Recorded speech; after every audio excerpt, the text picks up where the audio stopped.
Many people welcome animals into their homes as a part of the family.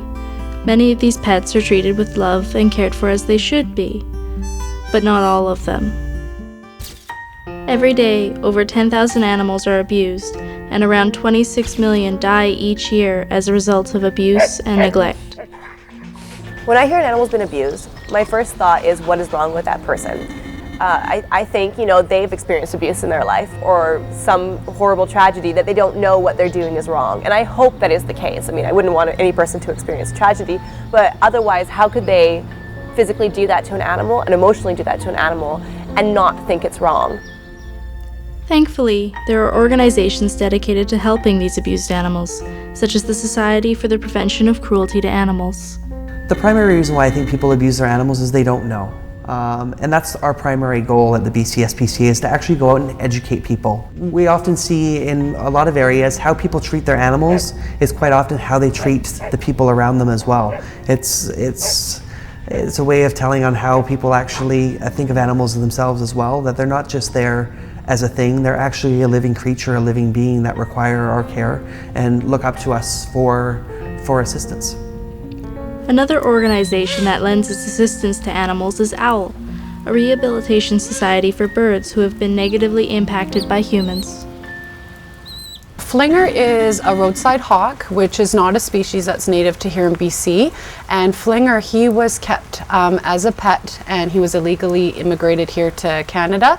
And unfortunately, when the people were taking care of him, they weren't feeding him properly. These birds of prey like hawks do need protein, meat and things like that, and she was fed rice and potatoes. So the problem with Flinger is she's very weak on the inside. She has very weak bones, a calcium deficiency, and very weak muscles as well.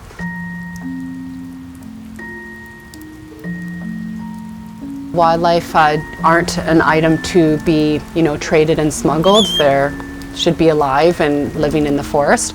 So I feel it is important to, make sure to keep it illegal, keep more work on tracking these people down, because animals like Flinger here are part of that illegal trade. It was kept as an illegal pet, and no matter how much we think that we're doing a good thing or benefiting from it, the victim in the long run is the animal itself. While many cases of abuse are the result of ignorance or irresponsibility on the part of the owner, sadly, there are those who inflict deliberate harm upon their animals. I can understand people that would want to abuse an animal. And if you use the excuse that animals don't have souls or that dogs don't feel things, I don't know how you can think that, because I feel things. I have a heart, I have blood. Dogs have hearts, they have blood, they feel things too. And I just can't see people who can look at a dog, look at their face, and not think that they're understanding partially what's going on when they're being abused. I mean, granted, they don't know why they're being abused, but they know that this isn't what they're supposed to be experiencing. And I don't know how somebody can do it.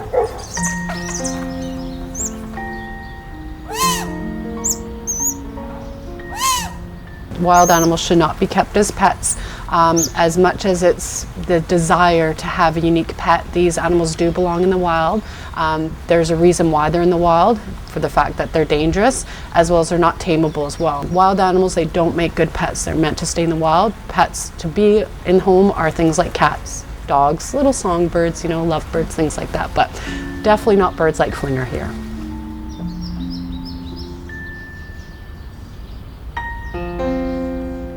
Many animals suffer due to people who view pets more as accessories than as living creatures. They take wild animals from their natural habitat in search of something cool or unique, and fail to respect and meet the needs of their animals.